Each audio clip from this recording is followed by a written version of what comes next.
Par cette nouvelle naissance, nous arrivons dans un monde complètement nouveau, où aucune des anciennes aptitudes, si nous en avons eu conscience, ne nous est d'aucune utilité. Nous sommes si lents à le reconnaître et le réaliser. Il est possible que dans cette vie naturelle, nous possédions des capacités, pouvoir accomplir certaines choses, en résoudre d'autres. Mais lorsque nous entrons dans le royaume céleste, nous arrivons dans un monde où toutes ces anciennes facultés naturelles ne trouvent aucun usage. Nous avons une nouvelle vie, et cette vie a ses propres lois spécifiques. Et dans cette vie naturelle n'est d'aucune utilité dans cette sphère.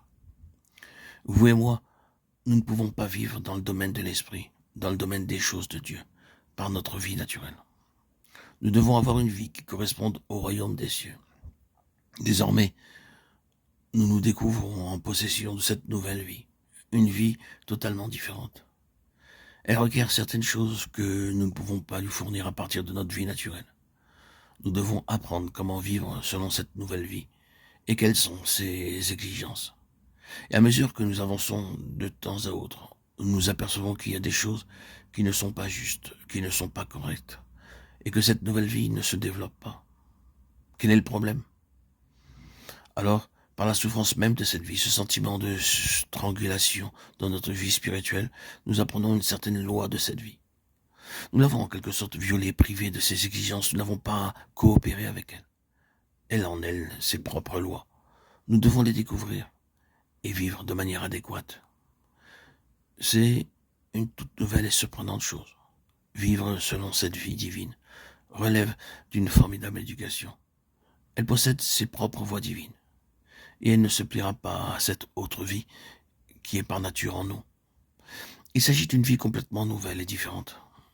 C'est l'altérité absolue au sujet de ce que Christ est, comparé à nous. Nous avons une nouvelle marche, où nous ne l'avons jamais encore expérimentée. Peu importe combien de temps nous avons marché au cours de notre vie dans ce monde, nous ne l'avons jamais fait auparavant dans cette sphère. Et nous devons faire notre premier pas dans la vie spirituelle de la même manière qu'un bébé fait le sien dans la vie naturelle. C'est une nouvelle façon d'avancer. Et nous apprenons comment marcher selon le Saint-Esprit, très souvent par les chutes que nous faisons et les erreurs que nous commettons.